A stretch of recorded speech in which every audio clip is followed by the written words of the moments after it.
हाय, स्वागत है आपका स्पार्क स्कैनर में। और मैं हूं प्रभाकर। तबीयत थोड़ी नाशाद है, इसलिए इस तरह से वीडियो बना रहा हूं। और सवाल ये है कि बहुत सारे ऐसे सामाजिक मुद्दे हैं जिस पर हमें हमारे बड़ों को, बुज़ुर्गों को सामने आ कर के और उन मुद्दों पर बात करनी चाहिए।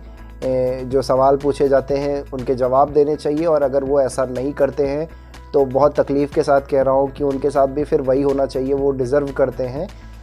और मैं अपने सवाल रखता हूँ। अगर आपको लगता है कि आप संवेदनहीन नहीं हैं, इस सोसाइटी का एक हिस्सा हैं और आपको इन सवालों के जवाब देने चाहिए, तो प्लीज़ अपना जो आंसर है वो एक वीडियो के माध्यम से रिकॉर्ड करके हमें व्हाट्सएप नंबर 9140637771 पर भेज दें।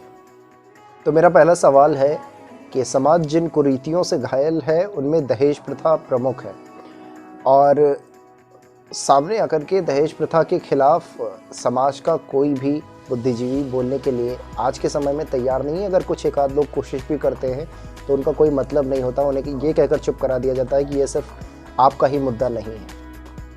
दूसरा सवाल ये है कि आखिर गलती किसकी है, वर पक्ष की जो दहेज लेने में विश्वास रखता है, या फिर कन्या पक्ष की जो इतना मजबूर हो जाता है कि उसे अपनी बेटी की खुशी के लिए धन दौलत के साथ समझौता करना पड़ता है, अपनी आर्थिक स्थिति के साथ समझौता करना पड़ता है, समाज में बने हुए स्तर के साथ समझौता करना पड़ता है। तो गलत कौन है, वर पक्ष या कन्या पक्ष या दोनों? समाज के बहुत सारे लोगों को दहेज का वास्तविक मतलब ही नहीं पता। उन्हें लगता है कि बेटी का बाप जो भी अपनी खुशी से देता है बस वही दहेज है। लेकिन दहेज बेटी का बाप जो देता है उससे अलग हट करके जो डिमांड की जाती है, जो उस पर प्रेशर बनाया जाता है, और उसकी संतुष्टि के बिना उसे कह सकते हैं कि मानसिक यातनाएं, मानसिक प्रताड़नाएं दे करके और एक तरह से इमोशनल ब्लैकमेल करके कि उसकी बेटी खुश रहेगी इसलिए उसे ये पे करना चाहिए।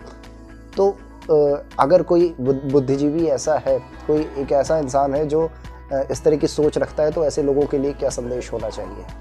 दहेज के अभाव में होने वाले उत्पीड़न के खिलाफ कानून के साथ या न्याय प्रणाली के साथ ज़मीनी स्तर पर न्याय मिलना इतना संभव नहीं है, क्योंकि ये साक्ष्यों और गवाहों पर काम करते हैं। तो ऐसे में इस समाज का क्या दायित्व है, जिस समाज का उदाहरण दे करके कन्या पक्ष अपनी बेटी को या वर पक्ष वाले कन्या पक्ष को हमेशा डराते धमकाते हैं कि हमारा समाज में नाम खराब हो जाएगा। तो इस समाज की क्या जिम्मेदारी बनती है उसे न्याय दिलाने में? तो आपकी तरफ से समाज के लिए क्या संदेश है? क्या कन्या पक्ष का मजबूर होकर विवाह करना सही है?